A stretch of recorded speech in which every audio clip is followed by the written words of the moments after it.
Hello दोस्तों, स्वागत है आपका नद्दू की कहानियों में।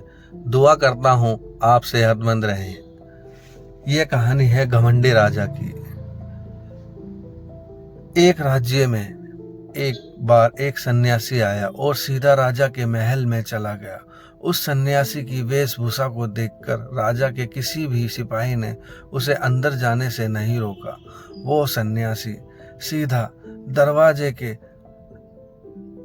खोलकर दरबार के अंदर चला गया। सन्यासी को अपने सामने खड़ा देख राजा ने उनसे पूछा, आप कौन हैं और क्या चाहते हैं? सन्यासी बोला, मैं आध्यात्मिक गुरु हूँ और प्रवचन देने के लिए दूसरे राज्य जा रहा था, लेकिन अब दिन ढलने को आया तो मैं आज रात आपके महल में ही रुकूंगा, रात बिताने के लिए बस थोड़ी सी जगह चाहता हूँ। सन्यासी की बात सुनकर राजा बोला, ये एक राजा का महल है, कोई विश्राम स्थल नहीं जो आप यहाँ रात में रुकना चाहते हैं। आप बाहर जाइए, वहाँ रहने के लिए आपको कोई ना कोई जगह मिल ही जाएगी। सन्यासी ने राजा से फिर प्रश्न किया, महाराज क्या मैं जान सकता हूँ कि आपसे पहले ये महल किसका था? राजा बोला, मेरे पिता का था, क्योंकि मुझसे पहले वही राजा थे। सन्यासी ने फिर प्रश्न किया, अच्छा तो अब आपके पिताजी कहाँ हैं? राजा बोला, अब वो इस दुनिया में नहीं रहे, उन्हीं के बाद तो मैं राजा बना। अच्छा, आपके पिताजी से पहले ये महल किसका था? सन्यासी ने फिर प्रश्न पूछा।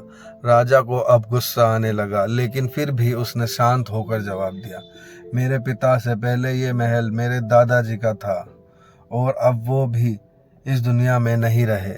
अब सन्यासी बोला, ये जगह तो कल तुम्हारी थी और ना ही तुम्हारे जाने के बाद ये किसी और की होगी।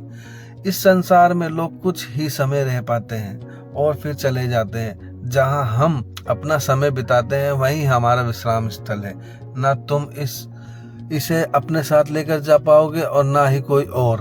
राजा उनकी बात समझ गया और हाथ जोड़कर माफी मांगने लगा। उसने सन्यासी को रुकने के लिए जगह दी। दोस्तों, ये बात तो हम सभी जानते हैं कि संसार से हम कुछ भी लेकर नहीं जा सकते। खाली हाथ आए थे, खाली हाथ जाएंगे। जब तक इन संसार में आप हैं तो मैं या मेरा इस चक्कर में ना पड़े। जिंदगी में धन लोभ लालच के पीछे ना भागे। भागना है तो खुशियों के पीछे भागे। आपके घर में खुशियां रहेंगी तो सब कुछ रहेगा।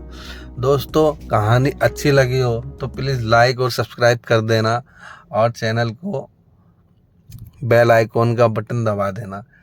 शुक्रिया।